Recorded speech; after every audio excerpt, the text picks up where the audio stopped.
వరంగల్లో యువ వైద్యుడు సుమంత్ రెడ్డి మృతి చెందాడు. ఎంజీఎంలో చికిత్స పొందుతూ 8 రోజుల పాటు మృత్యుతో పోరాడిన సుమంత్ రెడ్డి కాసేపటి క్రితం తుది శ్వాస విడిచాడు. ఇక కాజీపేటలో సుమంత్ రెడ్డి అంత్యక్రియలు జరగనున్నాయి. గత నెల 20న సుమంత్ రెడ్డిపై భార్య మరియా ప్రియుడితో కలిసి దాడి చేయించింది.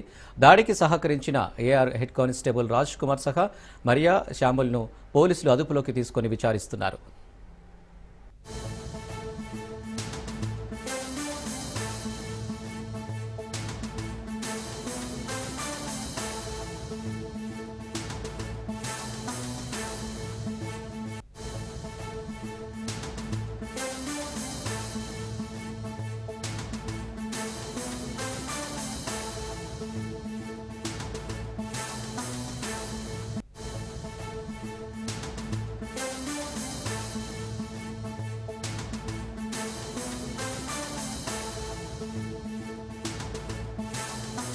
వరంగల్లో యువ వైద్యుడు సుమంత్ రెడ్డి మృతి చెందాడు. ఎంజీఎంలో చికిత్స పొందుతూ 8 రోజుల పాటు మృత్యువుతో పోరాడిన సుమంత్ రెడ్డి కాసేపటి క్రితం తుది శ్వాస విడిచాడు. ఇక కాజీపేటలో సుమంత్ రెడ్డి అంత్యక్రియలు జరగనున్నాయి.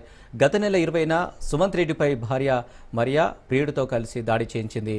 దాడికి సహకరించిన AR head constable Raj Kumar సహా మరియా శ్యాముల్ను పోలీసులు అదుపులోకి తీసుకుని విచారిస్తున్నారు. ఇక దీనికి సంబంధించి మరిన్ని డీటెయిల్స్ కిషోర్ అందిస్తారు. కిషోర్, 8 రోజుల పాటు ఇటు మృత్యుతో పోరాడిన యువ వైద్యుడు సుమంత్ రెడ్డి తెల్లవారుజామున మృతి చెందాడు. అయితే ఈ హత్యకు గల కారణం అక్రమ సంబంధమే అని పోలీసులు గుర్తించారు.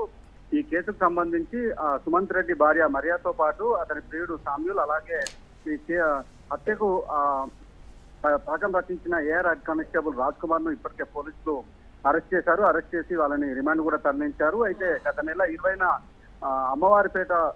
అమ్మవారిపేటలో కార్తో ప్రయాణిస్తుండగా సుమంత్ రెడ్డిపై విచక్షణ రహితంగా ఇటు ప్రియుడు సామ్యూల్ సుత్తితో దాడి చేశారు. ఈ దాడిలో తీవ్రంగా గాయపడిన సుమంత్ రెడ్డిని అటు వరంగల్ ఎంజీఎం కు తరలించారు. ఎంజీఎం లో గత 8 రోజులుగా చికిత్స పొందుతూ వస్తున్నారు. ఈ నేపథ్యంలో ఈ రోజు తెల్లవారుజామున మృతి చెందినట్లు కూడా వైద్యులు ధృవీకరించారు. ఈ రోజు కాజీపేటలో అంత్యక్రియలు కూడా నిర్వహించినట్లు కూడా తెలుస్తుంది. కాజీపేటలో ఫిజిషియన్ గా ప్రస్తుతం సుమంత్ రెడ్డి పనిచేస్తున్నారు. ఈ నేపథ్యంలోనే కారులో ప్రయాణిస్తుండగా తనపై హత్యాయత్నం జరిగినట్టు కూడా తెలుస్తుంది. అయితే భార్య మరియా తన ప్రియుడితో కలిసి ఈ హత్యకు పాల్పడినట్లు కూడా పోలీసులు గుర్తించారు. అయితే ఈ హత్యకు సంబంధించి సహకరించిన ఏఆర్ కానిస్టేబుల్ అటు రాజ్ కుమార్ ను కూడా పోలీసులు అదుపులోకి తీసుకొని విచారించారు. పోలీసు కస్టడీ కూడా తీసుకునే అవకాశం మాత్రం కనిపిస్తుంది. అయితే మొత్తానికి యువ వైద్యుడు హత్య నేపథ్యంలో అటు కాజీపేటలో పూర్తి స్థాయిలో అటు వైద్యులు కూడా ఎవరైతే హత్య కారణమైన ఎవరైతే ముగ్గురు ఉన్నారో వారు ఖచ్చితంగా శిక్ష పడాలని కూడా స్థానికంగా ఉండే వైద్య బృందం కూడా వారు డిమాండ్ చేస్తూ వస్తున్నారు. ఈ నేపథ్యంలోనే వారికి ఖచ్చితంగా ఎవరైతే సామ్యులతో పాటు భార్య మరియా అలాగే హత్య పథక రచన చేసిన రాజ్ కుమార్ ను కూడా కఠినంగా శిక్షించాలని కూడా వరంగల్ సంబంధించిన కాజీపేటకు సంబంధించిన వైద్యులు కూడా డిమాండ్ చేస్తున్నారు. మొత్తానికి 8 రోజుల పాటు ఎన్జీఎం లో చికిత్స పొందుతూ ఈ రోజు యువ వైద్యుడు సుమంత్ రెడ్డి మృతి చెందారు. కాజీపేటలో అంత్యక్రియలు నిర్వహిస్తున్నట్లు కుటుంబ సభ్యులు తెలిపారు. Right Kishore, thank you.